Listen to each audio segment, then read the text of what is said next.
আমাদের সবার চেনা এবং ফেমাস পুলিশ অফিসার সিংহাম, যে কিনা দেশ এবং দেশের মানুষকে উগ্রপন্থীদের হাত থেকে বাঁচানোর জন্য সর্বদা প্রস্তুত থাকে। তবে এবার তো এক উগ্রপন্থী তার স্ত্রীকেই কিডন্যাপ করে নিয়ে যায়। তো এবার সিংহাম তার 4 সঙ্গীকে নিয়ে কিভাবে ওই উগ্রপন্থীর সাথে লড়াই করে আর নিজের স্ত্রীকে তার কবজা থেকে মুক্ত করে আনে, সেটাই দেখব আজকের গল্প সিংহাম অ্যাগেইনে। চলুন তাহলে আর দেরি না করে মূল গল্প শুরু করা যাক।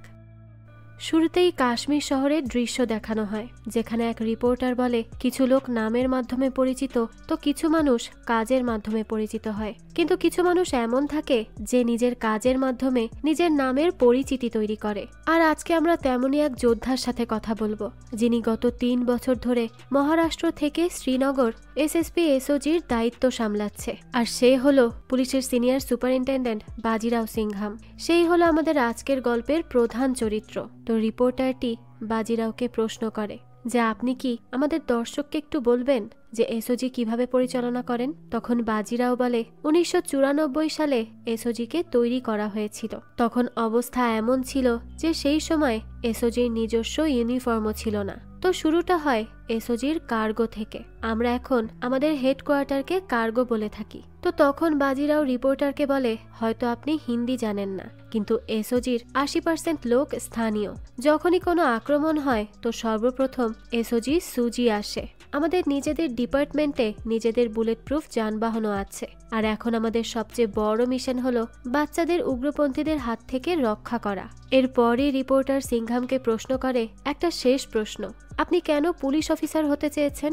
তখন সিংহাম বলে কারণ স্টার্ট তো আকাশে অথবা বাঘের কাঁধে মানায়। অর্থাৎ বাজিরাও এখানে পুলিশ অফিসারকে বাঘ হিসেবে আখ্যায়িত করলো। তো ইন্টারভিউ থেকে ফেরার পথেই তার স্ত্রী তাকে ফোন দেয়। তো আজ তাদের ছেলের জন্মদিন ছিল, তাই সে তাকে দ্রুত বাসায় যেতে বলে। আর সে এটাও বলে যে বাজিরাও যদি বাসায় না ফেরে তাহলে সে হোম মিনিস্টারকে বলে বাজিরাওয়ের ট্রান্সফার করিয়ে দিবে, কারণ আভনি নিজেই এখন কালচারাল মিনিস্ট্রিতে কাজ করে। তো আভনির সাথে কথা বলার পরই একটা বাইক হুট করেই সিংহামের গাড়ির পাশ কাটিয়ে চলে যায়। ঠিক তখনই কিছু গাড়ি নিয়ে উগ্রপন্থীরা আক্রমণ করে বাজিরাওয়ের উপর।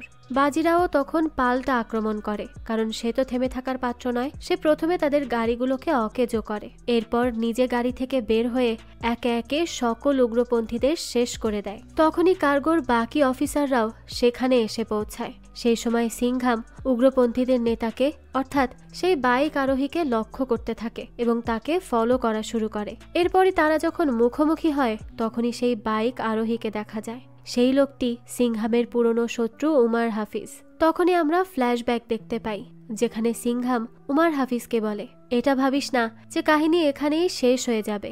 তখনই উমার হাফিজ বলে তোর কোনো ধারণা আছে আমি এখন কোথায় আছি? এরপরই দৃশ্য বর্তমানে আসে, যেখানে সিংহাম ও উমার হাফিজের লড়াই হয়।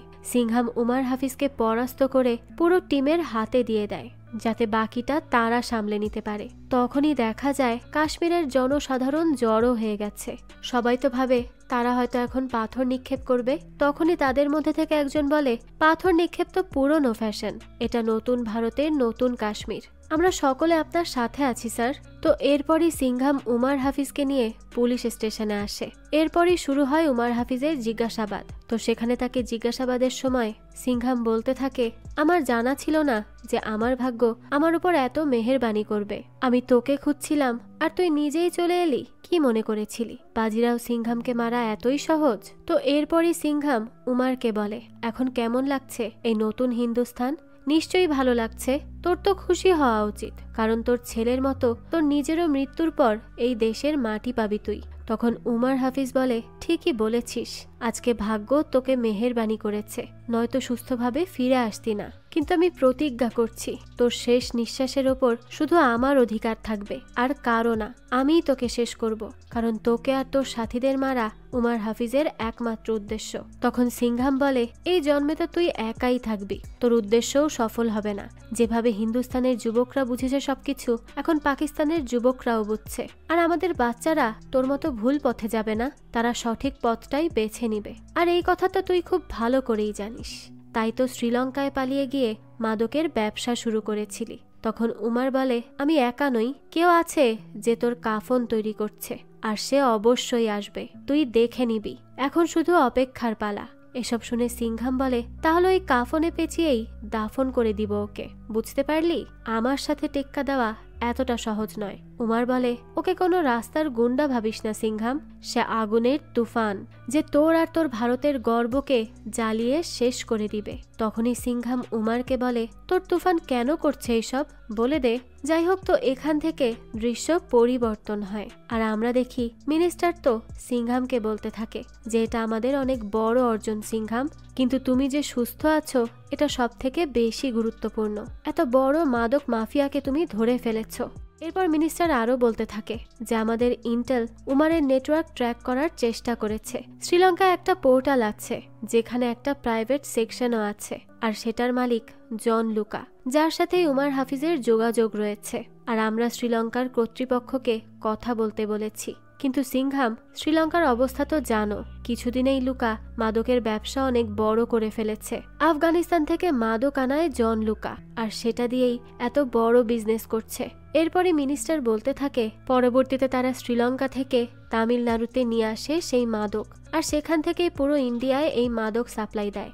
এসব থেকে যেই টাকা আসে সেটাই আমাদের দেশের বিরুদ্ধে ব্যবহার করে উমার। তখন সিংহাম বলে, আমি দুঃখিত স্যার, আমি কিছু কথা বলতে চাচ্ছি। আসলে স্যার, আমাদের ইন্টেলিজেন্সে সৎ অফিসার অনেক কম। প্রতিটা স্টেটে এমন কিছু অফিসার আছে যারা শুধুমাত্র ক্রেডিট নেয়ার জন্য অন্য স্টেটের পুলিশদের সাথে নিজেদের প্ল্যান শেয়ার করে না, নিজেরাই কাজ করে যায়। এরপর স্টেটমেন্ট ছাড়াও জুডিশিয়াল ডিস্ট্রাকশনের জন্য ফোর্সের লোকেরা নিজের কাজ ঠিকমতো করতে পারে না। এর জন্যই উমারের মতো লোক ফায়দা লুটে নেয়। তখন মিনিস্টার বলে, জানি সিংহাম, আমি সবই জানি, সবই বুঝতে পারি।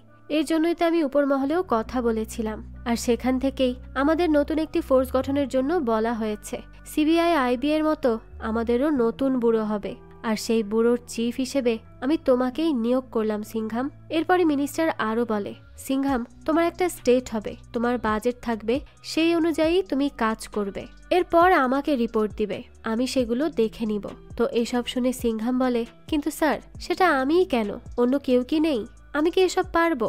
তখন মিনিস্টার বলে, তুমি পারবে, কারণ তোমার কারণেই বিহারের সিংহাম, পাঞ্জাবের সিংহাম, তামিলনাড়ুর সিংহাম সকলে একসাথে কাজ করবে। তুমি বুঝতে পারছো ব্যাপারটা? আর তারা সকলে তোমাকেই হিরো মনে করে।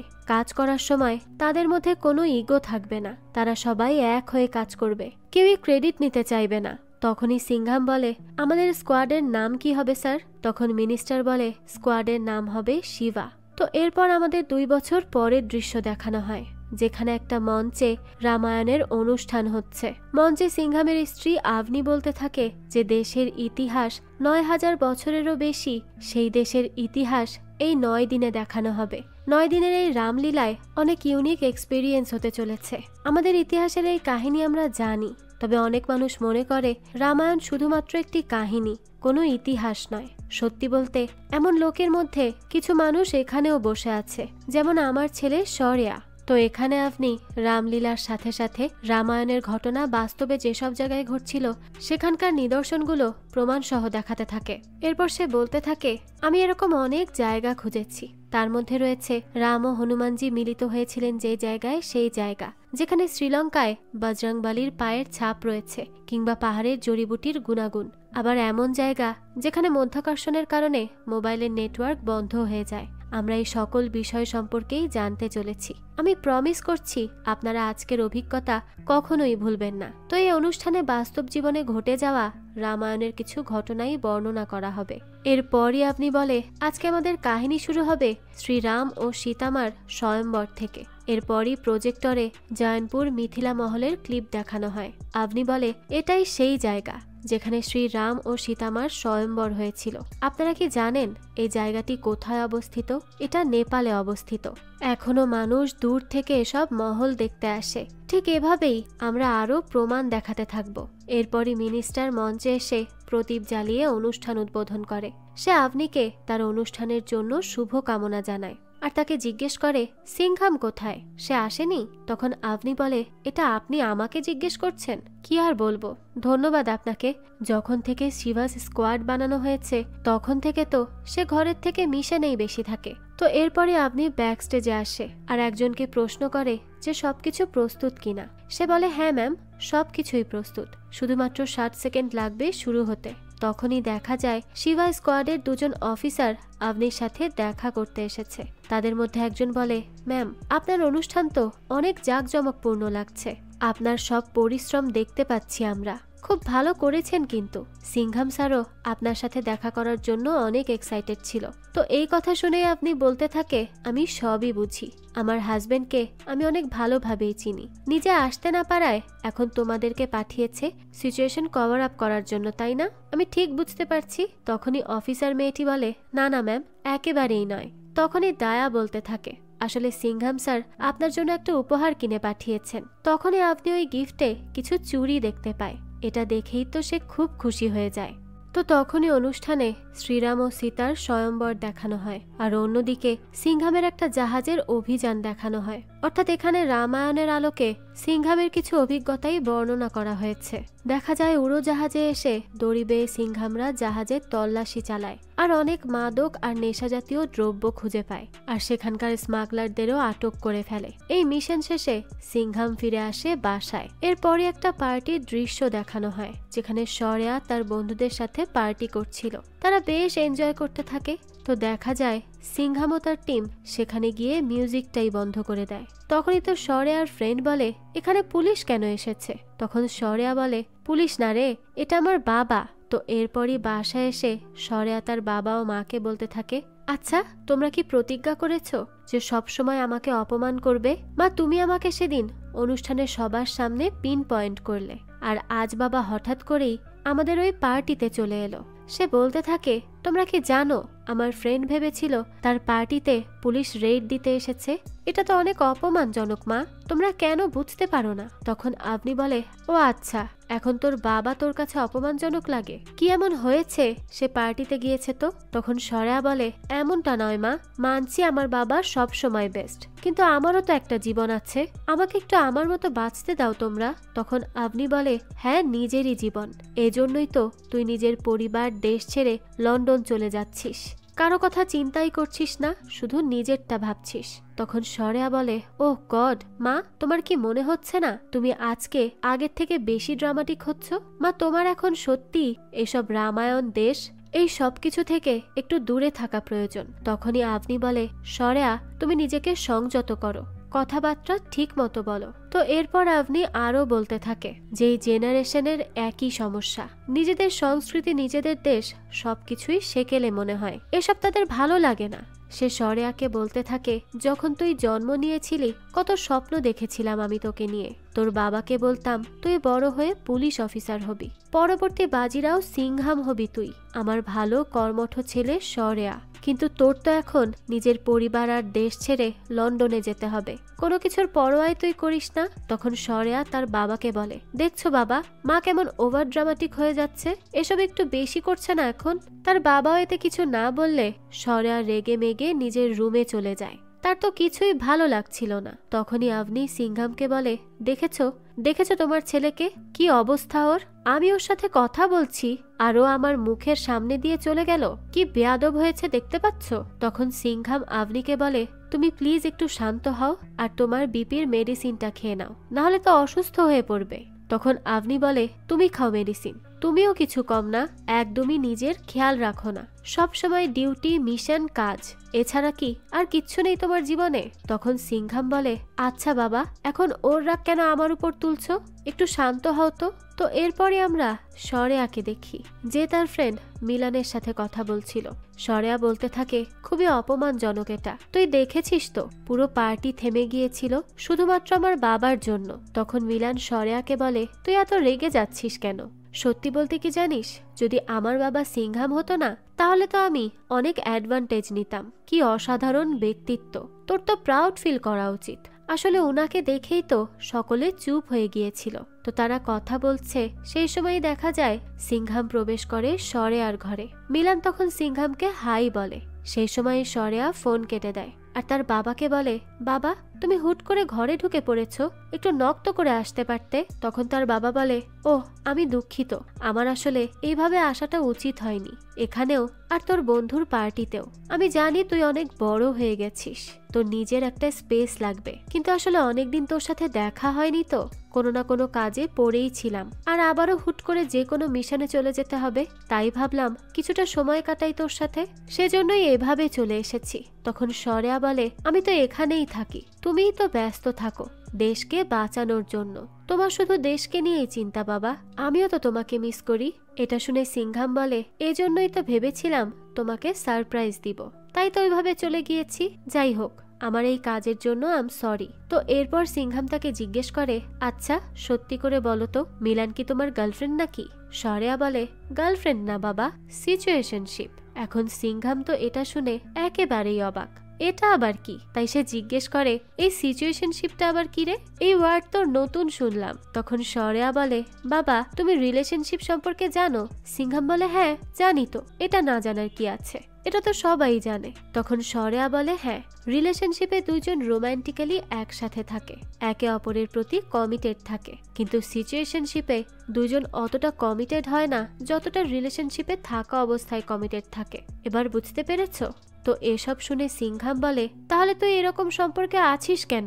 এমন সম্পর্ক থাকার থেকে তো না থাকাই ভালো। সরেয়ার উত্তরে বলে, কারণ বাবা আমাদের আসলে একে অপরকে প্রয়োজন, তাই আছে এমন একটা সম্পর্কে। এটা শুনে সিংঘাম প্রশ্ন করে, তাহলে কমিটেড নেই কেন? তখন সরেয়া বলে, সিচুয়েশনের কারণে কমিটেড নেই বাবা, বুঝতেই পারছেন আজকালকার জেনারেশন, তারা রিলেশনশিপে যায় না, সিচুয়েশনশিপে যায়। যাই হোক, এর পরের দৃশ্যে আমরা মিনিস্টারকে সিংঘামের সাথে কথা বলতে দেখি। মিনিস্টার বলে, মানতে হবে সিংঘাম, আপনি অনেক বুদ্ধিমত্তার সাথে রামলীলাকে এত ভালোভাবে প্রেজেন্ট করেছে সবার সামনে। এত অদ্ভুত কনসেপ্ট একজনের পক্ষে সামলানো খুবই কঠিন। তুমি কি গিয়েছো এখনো? সিংঘাম বলে, না স্যার, এখনো যাওয়ার সুযোগ হয়নি, তবে একবার অবশ্যই যাব। তখনই মিনিস্টার বলে, তুমি দয়া করে একবার যাও সেখানে, কারণ তোমার অনুপস্থিতির দায় কিন্তু আপনি আমাকেই দিচ্ছিল। সেখানে আমি সরাকেও দেখলাম, বেশ বড় হয়ে গেছে ছেলেটা। তখন সিংঘাম বলে, হ্যাঁ স্যার, সরেয়া তো এখন লন্ডন যাবে, আর তার কাছে এখন গার্লফ্রেন্ডও আছে। এটা শুনে মিনিস্টার বলে, আচ্ছা আচ্ছা, রিলেশনশিপে আছে দুজন?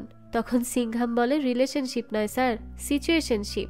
এটা শুনে তো মিনিস্টারও বুঝতে পারে না এই সিচুয়েশনশিপের মানে কি। তখন সিংঘাম বলে, রিলেশনশিপে কমিটমেন্ট বেশি হয়, কিন্তু সিচুয়েশনশিপে নাকি কমিটমেন্ট বেশি হয় না স্যার।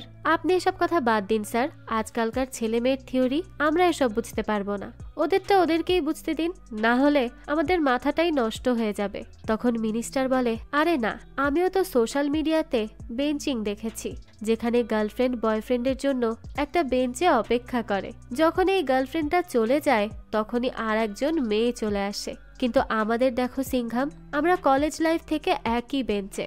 সিংঘাম বলে, আমাদের কলেজ লাইফ অনেক ভালো ছিল তাই না? তখন মিনিস্টার বলতে থাকে, যাই হোক, তো তোমার শিবাস স্কোয়াড তো আবার খবরের শিরোনামে, তোমাকে অভিনন্দন, অনেক ভালো কাজ করছো তোমরা।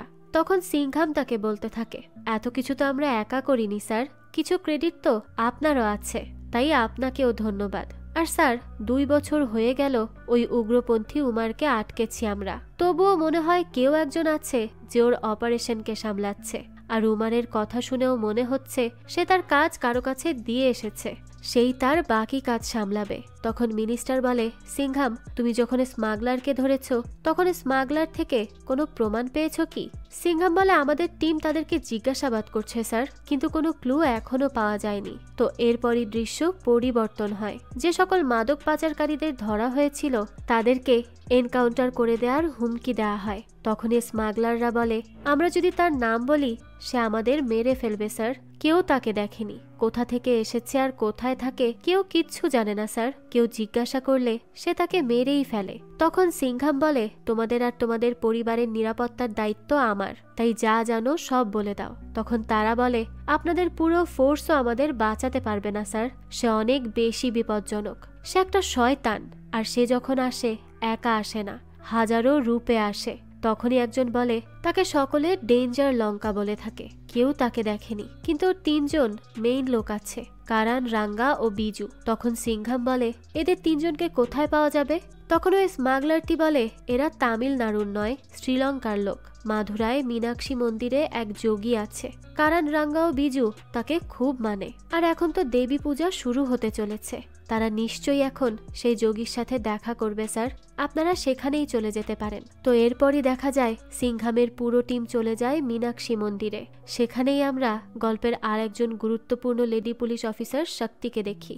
শক্তি কারণদেরকে আটকে ফেলে। তখন কারণ বলে, তোদের বাকি টিম পিছে পড়ে আছে, তুই মেয়ে, তাই এখনো চুপ করে আছি, কিছু বলছি না তোকে। তখন শক্তি বলে, চুপ কর, তোর দুনিয়াতে আসার কারণই তো একটা মেয়ে ছিল, আর এখন বেশি বাড়াবাড়ি করলে পৃথিবী থেকে যাওয়ার কারণও একজন মেয়েই হবে, মনে রাখিস। এরপরই শক্তি মেরে তাদের অবস্থা একেবারে নাজেহাল করে দেয়। তখনই সিংঘাম ফোন দিলে শক্তি বলে, তাদের ধরে ফেলেছি। সিংঘাম জানায়, ওই তিনজনকে আমার জীবন্ত চাই। এরপরই শক্তি ফোন রেখে দেয়। এখানে আমরা শক্তির একজন সহকর্মীকে দেখি, তার স্ত্রী স্নেহা ও তার ছেলে কার্তিককেও দেখতে পাই। স্নেহা কার্তিকের জন্মদিনে নিমন্ত্রণ করে তাকে। যাক, তো পরবর্তীতে দেখা যায় শক্তি ওই ক্রিমিনালদের ধরে পুলিশ স্টেশনে নিয়ে আসে। সেখানে কারণ বলে, শক্তি, তোর কাছে দুইটা অপশন আছে, আমাদের ছেড়ে দে, তোকে এত টাকা দিব যে তুই পুলিশ স্টেশনে তার রাখার জায়গা পাবি না। দ্বিতীয় অপশন, তোর পুলিশ স্টেশনই থাকবে না। এখন বল তুই কি করবি? শক্তি তখন বলে, হুমকি দিচ্ছিস? আর ডেঞ্জার লঙ্কার কথা বলছিস না তুই? কোথায় আছে সে? তাকে বলে দে রিয়েল ডেঞ্জার তো তার জন্য এখানে অপেক্ষা করছে। তখনই কারণ বলে, উর্দি পরে সব লেডি অফিসারই নিজেকে সিংঘাম মনে করে। এর উত্তরে শক্তি বলতে থাকে, আরে উনি তো আমাদের গুরু, আমি সিংঘাম নই রে, আমি লেডি সিংঘাম।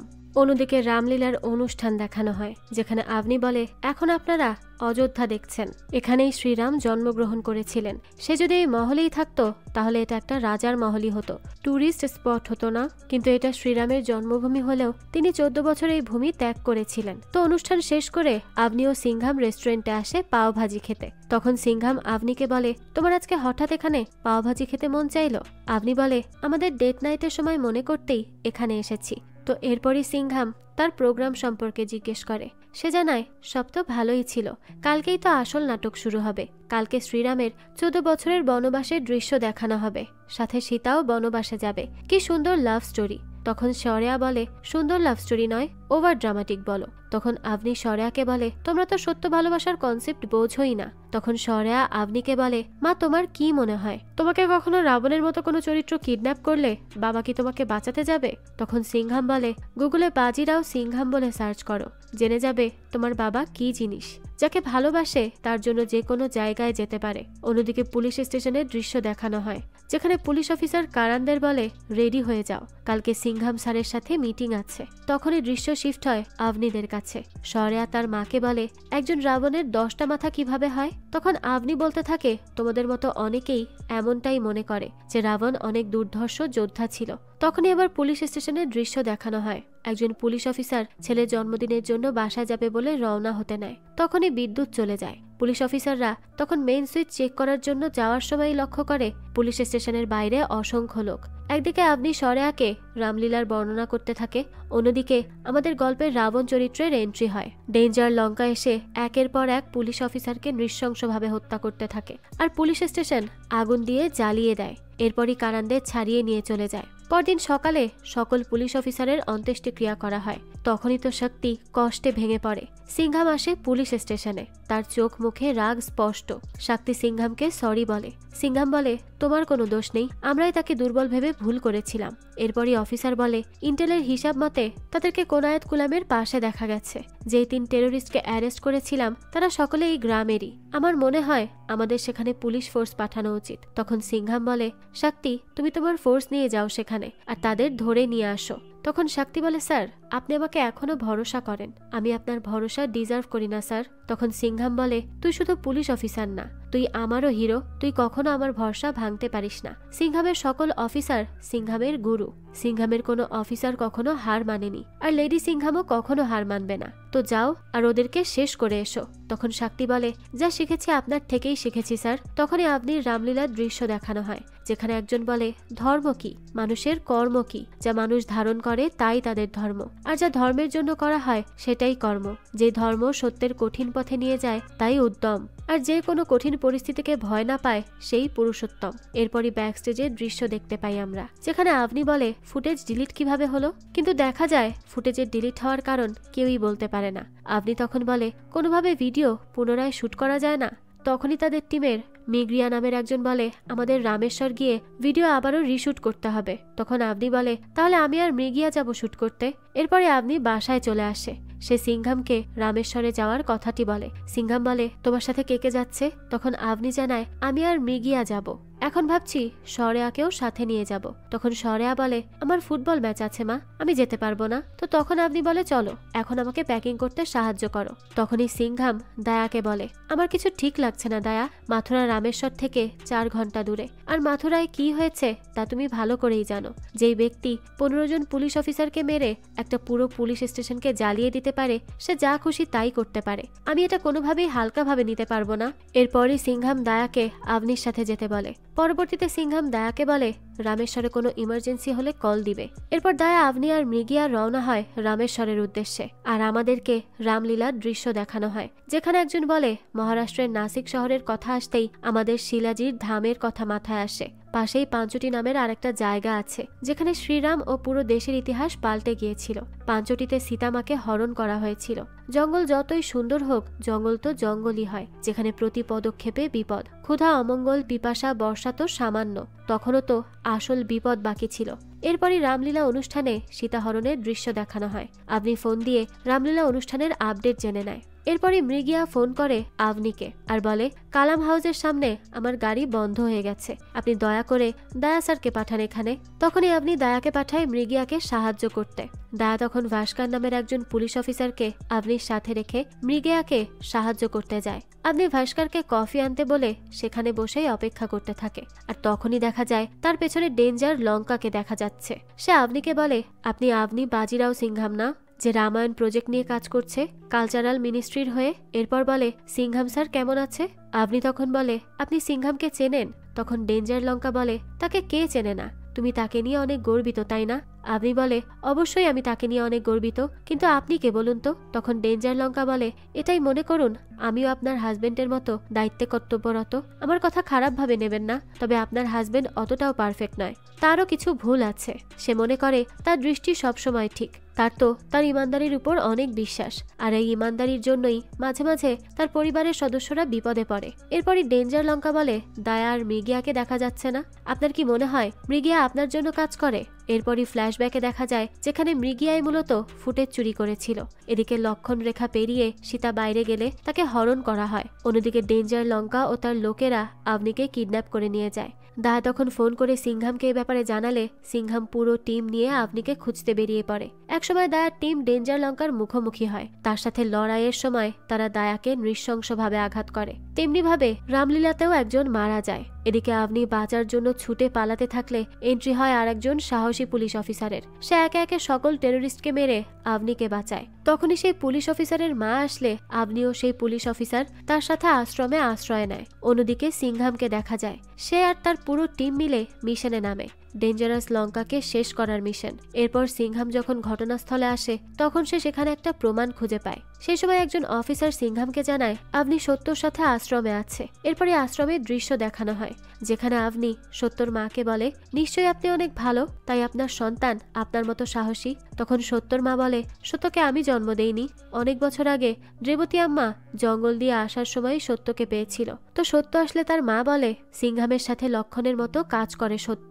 এরপরে আশ্রমে আসে ডেঞ্জার লঙ্কার দল। তারা এসেই অতর্কিতভাবে ঝাঁপিয়ে পড়ে। আশ্রমে অনেক বিস্ফোরণ ঘটায় সে।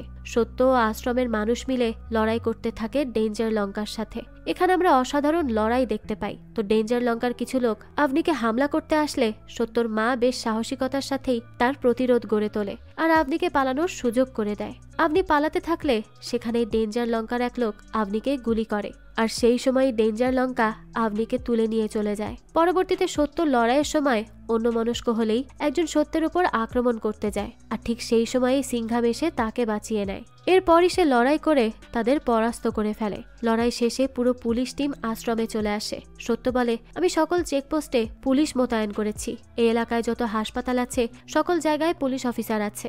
এখান থেকে বের হওয়ার শুধু একটাই রাস্তা, যেটা শিবগঙ্গা থেকে মাথুরাই যায়। আমি শক্তিকে আগে সেখানে পাঠিয়ে দিয়েছি। আমি দুঃখিত স্যার, আমি রক্ষা করতে পারিনি আভনি ম্যামকে। এরপরই ডেঞ্জার লঙ্কা ফোন করে সিংহামকে আর বলে, তুই ডেঞ্জার লঙ্কাকে খুঁজছিস তাই না? ডেঞ্জার লঙ্কা তো মানুষের দেয়া নাম। আমার আসল পরিচয় জানতে চাস? মনে আছে উমার হাফিজ তোকে যার কথা বলেছিল আমি সেই আগুনের তুফান? উমার হাফিজের নাতি জুবায়ের হাফিজ। এরপরই উমার হাফিজ ও তার নাতির পূর্বের কিছু দৃশ্য দেখানো হয়, যেখানে জুবায়ের উমারকে বলে যে তাদের প্রতিশোধ উমার নিজ চোখে দেখবে। তখনই সিংহাম বলে, আমি জানি আভনি আহত, কিন্তু তুই নিজের নিঃশ্বাস গুনতে থাক, কারণ আভনির যদি কিছু হয় তাহলে তুই কিন্তু শেষ।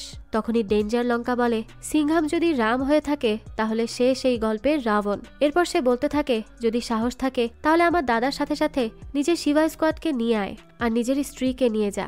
সিংহাম তখন বলতে থাকে, কসম দিয়ে বলছি, এই সিংহাম যদি আভনিকে বাঁচাতে না আসে তাহলে সে আসল পুরুষই নয়। এখন এই দুইজন দুর্ধর্ষ যোদ্ধার লড়াই দেখতে চলেছি আমরা। এরপর দৃশ্য পরিবর্তন হয়, যেখানে মৃগিয়া জুবায়েরকে বলে, আপনি এখন বিপদ মুক্ত। তখনই দেখা যায় জুবায়ের সেই ডাক্তারকে খুন করে পানিতে ফেলে দেয়, যে এতক্ষণ আভনির চিকিৎসা করছিল। আমরা দেখতে পাই জুবায়ের আভনিকে নিয়ে জলপথে শ্রীলঙ্কায় চলে যায়। অন্যদিকে সিংহাম আসে উমার হাফিজের সাথে দেখা করতে। সিংহামকে উমার বলে, 2 বছর তোকে এভাবে দেখার জন্য অপেক্ষা করেছি, আমি আমার নাতির জন্য গর্বিত। তখন সিংহাম বলে, সাহস থাকলে সামনে থেকে আক্রমণ কর, কেন শুধু শুধু নির্দোষ একটা মেয়েকে আমাদের মাঝে আনছিস? এটা করে কি ভেবেছিস তুই আর তোর নাতি বেঁচে যাবি? তখন উমার বলে, এটা লড়াই সিংহাম, চেঙ্গিস খান কি বলেছে সেটা মনে নেই? আমি সেই যাকে গুনাহগারের সাজা হিসেবে ওপরওয়ালা বানিয়েছে, তো আমার নাতি জুবায়ের তোর ও তোর দলের জন্য সেই সাজা। সিংহাম তখন উমারকে বলে, আমি 2 বার প্রতিজ্ঞা করেছিলাম, একবার উর্দি পড়ার সময় যখন আমি দেশ রক্ষার জন্য প্রতিজ্ঞা করেছি, আর দ্বিতীয়বার বিয়ের সময় যেখানে আমি আমার স্ত্রীকে রক্ষা করার প্রতিজ্ঞা করেছিলাম, আর এখন তৃতীয়বার প্রতিজ্ঞা করছি, যদি আমার স্ত্রীর গায়ে একটা আঁচড়ও লাগে আমি তোকেও তোর নাতিকে টুকরো টুকরো করে ফেলবো। এরপরই সিংহাম মিনিস্টারের সাথে দেখা করে। মিনিস্টার বলে, এটা আমাদের টিমের জন্য সবথেকে বড় ব্যর্থতা যে তামিলনাড়ুতে বসে 2 বছর ধরে প্ল্যানিং করেছে তারা, আর আমরা সেটা ধরতেও পারিনি। যেখান থেকে পারো খুঁজে বের করো এদের। এরপর শরেয়াকে দেখতে পাই, যে আভনির শো রামলীলা অনুষ্ঠানের অফিসে চলে যায় আর বলতে থাকে, যা কিছু হয়ে যাক না কেন রামলীলা বন্ধ হবে না। অর্থাৎ এখন শরেয়াও রামায়ণে বিশ্বাস করতে শুরু করেছে। এরপরই পুলিশ স্টেশনের দৃশ্য দেখানো হয়, যেখানে কন্ট্রোল অফিসে জুবায়ের ফোন দিয়ে বলতে থাকে, কোথায় আসবে আমার দাদাকে নিয়ে? তখনই সিংহাম বলে, কোথায় আসতে হবে সেটা বল, আর যতক্ষণ না জানতে পারছি আভনি ঠিক আছে ততক্ষণ তোর দাদার খোঁজ পাবি না বলে দিচ্ছি। তখনই জুবায়ের বলে, আভনি ঠিক আছে কিনা সেটা দেখার জন্য তো তোদের 4র্থ জনকে পাঠাতে হবে, তাকে আগে পাঠা। তো এখন পর্যন্ত তো আমরা 3 জন অফিসার অর্থাৎ শক্তি, সত্য ও সিংহাম সম্পর্কে জেনেছি, এবার 4র্থ জনকে দেখতে চলেছি। তো এরপরই বজরংবলীর উৎসব দেখানো হয়, যেখানে আমাদের গল্পের 4র্থ অফিসার অর্থাৎ সিম্বাকে দেখানো হয়। এরপরই সিংহাম সেখানে তার 4র্থ অফিসারের সাথে দেখা করে এবং সকল ঘটনা তাকে খুলে বলে। পরবর্তীতে আমাদেরকে রামলীলা অনুষ্ঠানের দৃশ্য দেখানো হয়, যেখানে বলা হয় হনুমান শ্রীরামের দূত হয়ে সীতার কাছে লঙ্কাতে গিয়েছিল। ঠিক তেমনি ভাবে বর্তমানে সিম্বা সিংহামের দূত হয়ে শ্রীলঙ্কায় যাবে আভনিকে দেখতে।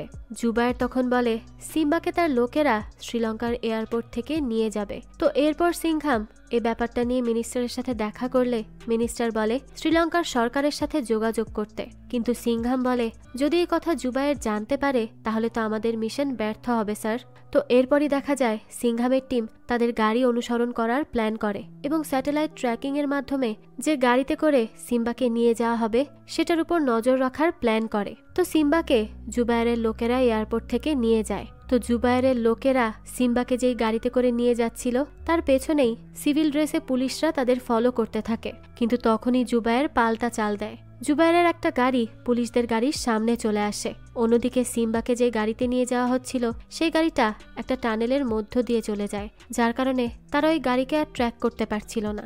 এরপরই দেখা যায় টানেল থেকে 4টা একই রকমের গাড়ি বের হয়। তখনই তো পুলিশ অফিসাররা কনফিউজড হয়ে যায়। তাই পুলিশরা সিম্বাকে আর ফলো করতে পারে না। এরপর সিম্বাকে আভনির কাছে নিয়ে যাওয়া হয়। সিম্বা তার সাথে কিছুক্ষণ কথা বলে। এরপরই সে জুবায়েরের লোকজনকে জিজ্ঞাসা করে তারা মারাঠি ভাষা জানে কিনা। তো যখন তারা বলে যে তারা মারাঠি ভাষা জানে না, তখন সিম্বা মারাঠি ভাষায় কৌশলে জানিয়ে দেয় যে সিংহাম আসছে তার দলবল নিয়ে। তো এরপরই দেখা যায় সিম্বাকে জুবায়েরের কাছে নিয়ে যাওয়া হয়। তখন জুবায়ের বলে, তুই তো দুর্নীতিগ্রস্ত পুলিশ অফিসার ছিলি, কি এমন হলো যে তুই এত দায়িত্বশীল হয়ে গেলি? তখন সিম্বা বলে, পরিস্থিতি শিখিয়ে দিয়েছে রে।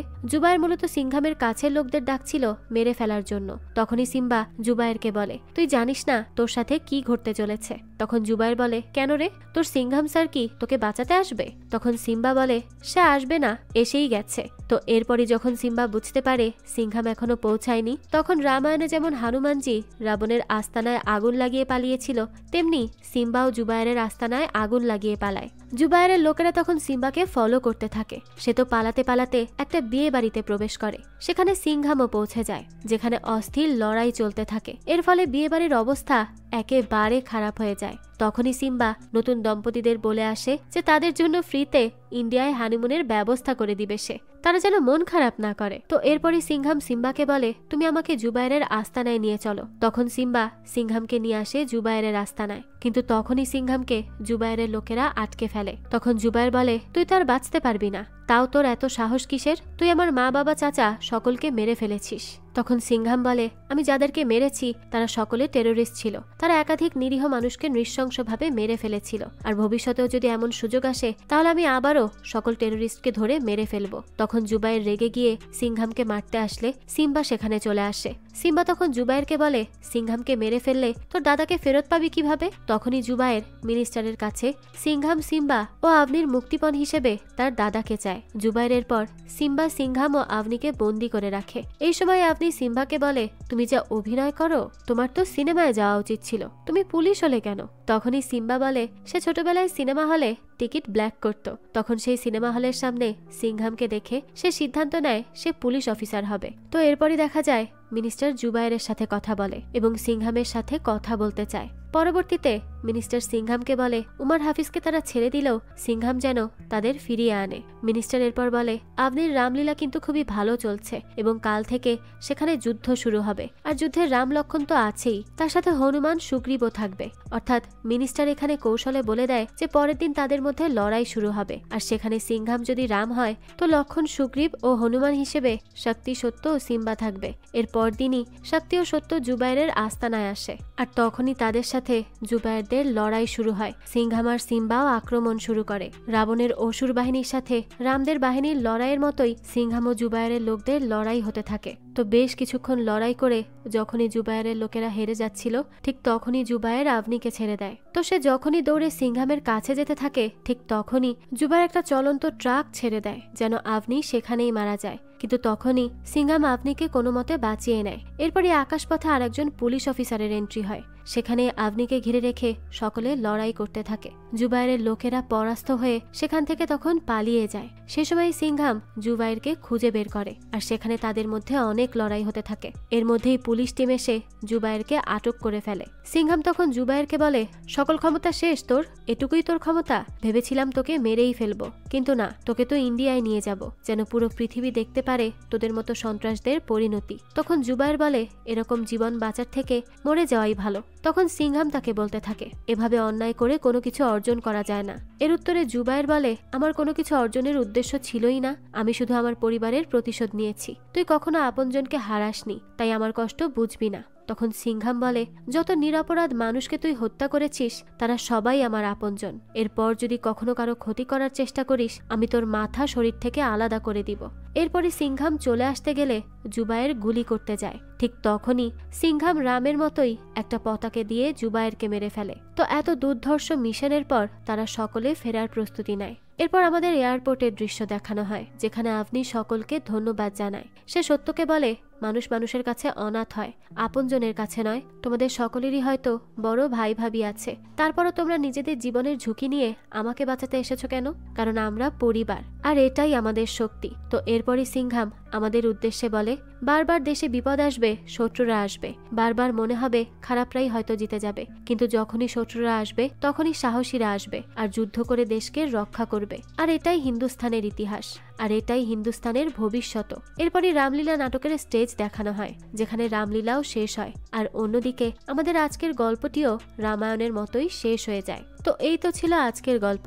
এই গল্পটা আপনাদের কাছে কেমন লেগেছে সেটা অবশ্যই আমাদেরকে কমেন্ট করে জানাবেন। যদি এতটুকু ভালো লেগে থাকে তাহলে একটি লাইক দিয়ে যাবেন। আর হ্যাঁ, আমাদের এই চ্যানেলে কিন্তু প্রতিনিয়তই নতুন নতুন ভিডিও আপলোড করা হয়। সেই সব ভিডিওর আপডেট পেতে আমাদের চ্যানেলটিকে সাবস্ক্রাইব করে বেল আইকনে অল দিয়ে রাখতে কিন্তু ভুলবেন না। আর একটা কথা, আপনার আমার মতো মুভি লাভারদের জন্য আমরা নিয়ে এসেছি সুলভ মূল্যে নেটফ্লিক্সের সাবস্ক্রিপশন, যেটি পেয়ে যাবেন আমাদের ফেসবুক পেজ এইচবি শপে। পেজের লিংক ডিসক্রিপশন বক্সেই দেওয়া আছে। আজকে তাহলে এই পর্যন্তই। আবারও হাজির হব নতুন কোনো ভিডিও নিয়ে। সেই পর্যন্ত সবাই ভালো থাকবেন আর আমাদের চ্যানেলের সাথেই থাকবেন। ধন্যবাদ।